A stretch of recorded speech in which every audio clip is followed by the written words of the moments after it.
wabarakatuh. Halo adik-adik, bagaimana kabarnya? Semoga dalam keadaan sehat selalu ya. Adik-adik jangan lupa juga untuk selalu jaga kebersihan dan kesehatan ya, apalagi di masa pandemi seperti sekarang ini. Nah, untuk itu sebelum memulai pembelajaran hari ini, alangkah baiknya kalau kita berdoa terlebih dahulu ya. Berdoa dimulai. Berdoa selesai.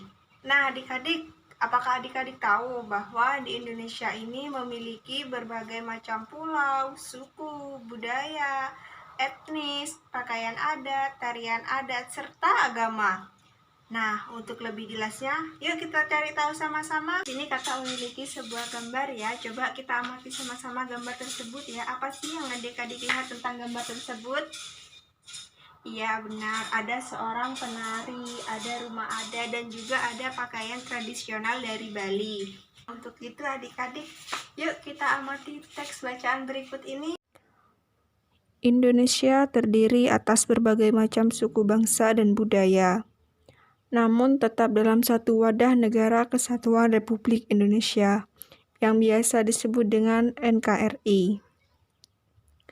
Keberagaman tersebut merupakan anugerah dari Tuhan Yang Maha Esa. Kita wajib mensyukurinya. Berikut adalah bacaan tentang keberagaman budaya Indonesia. Pawai budaya. Pawai budaya sangat menarik bagi warga Kampung Babakan. Pawai ini selalu menampilkan keragaman budaya Indonesia. Udin dan teman-teman tidak pernah bosan menanti rombongan pawai lewat. Tahun ini mereka datang ke alun-alun untuk melihat pawai tersebut. Kakek Udin pun terlihat sabar menanti. Terdengar suara gendang yang menandakan rombongan pawai semakin dekat. Di barisan pawai terdepan terlihat rombongan dari Maluku. Rombongan laki-laki mengenakan kemeja putih, jas merah, dan topi tinggi dengan hiasan keemasan. Rombongan perempuan mengenakan baju cele. Baju ini terdiri dari atasan putih berlengan panjang serta rok lebar merah. Langkah mereka diiringi oleh suara tifa, alat musik dari Maluku. Bunyinya seperti gendang, namun bentuknya lebih ramping dan panjang. Budaya Maluku sangat unik dan menarik. Budaya Bali terkenal karena bunyi musiknya yang berbeda. Rombongan dari Bali membunyikan alat musik daerahnya, cengceng namanya. Alat ini berbentuk seperti dua keping simbal yang terbuat dari logam. Nyaring bunyinya ketika kedua keping ini dipadukan. Rombongan dari Bali diikuti oleh rombongan dari Toraja. Wanita Toraja memakai pakaian adat yang disebut sepa talung buku. Rombongan Toraja membunyikan alat musik khas mereka, Pak Pempang namanya. Alat musik ini berupa suling bambu besar yang bentuknya seperti angklung. Unik bentuknya, unik pula bunyinya. Budaya Toraja sangat menarik untuk dipelajari. Udin dan teman-teman senang melihat pawai budaya. Selalu ada hal baru yang mereka perhatikan setiap tahun. Pakaian adat dari berbagai suku di Indonesia selalu menyenangkan untuk dinikmati. Benar kata Ibu Udin, kebudayaan Indonesia memang sangat beragam, kaya, dan mengagumkan. Setelah membaca teks pawai budaya tersebut, adik-adik menentukan gagasan pokok dan gagasan pendukungnya ya. Adik-adik sudah paham belum apa itu gagasan pokok dan gagasan pendukung? Gagasan pokok adalah ide utama yang dibahas dalam sebuah paragraf. Gagasan pendukung adalah uraian atau tambahan informasi dari gagasan pokok. Bagaimana adik-adik untuk menentukan gagasan pokok dan gagasan pendukungnya?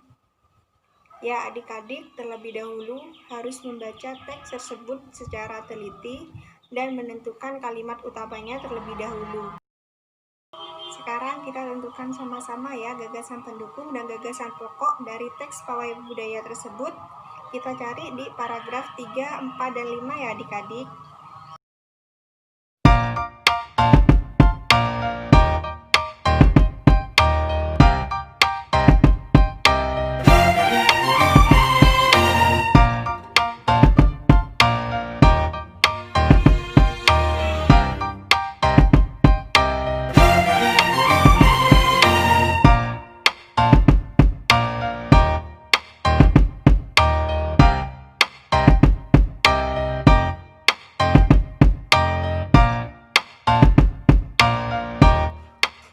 gagasan pendukung dan gagasan pokok pada paragraf 4. Gagasan pokok dan gagasan pendukung pada paragraf 5. Selain kaya akan budaya, tarian, dan makanan khas daerah, Indonesia juga kaya akan jenis alat musik.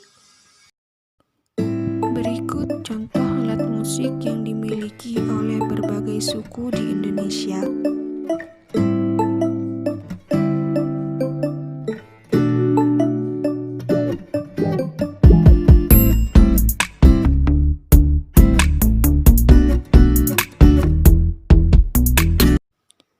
Alat musik tradisional tersebut dimainkan dengan cara yang berbeda-beda, dan setelah dimainkan akan menghasilkan bunyi atau getaran.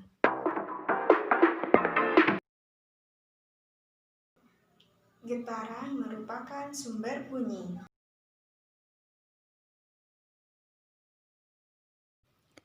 Nah, adik-adik tahu tidak bagaimana cara menghasilkan bunyi yang lebih keras?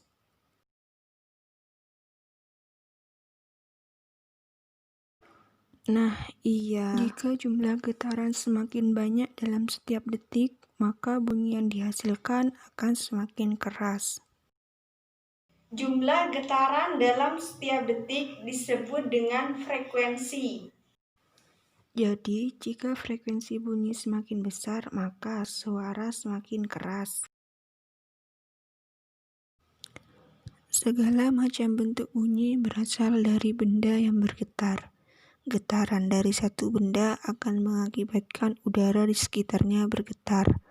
Getaran tersebut menimbulkan gelombang bunyi udara. Benda-benda yang bergetar akan menghasilkan bunyi disebut sumber bunyi. Bunyi dapat merambat melalui benda padat, cair, dan gas. Akan tetapi, bunyi tidak dapat merambat pada ruang hampa.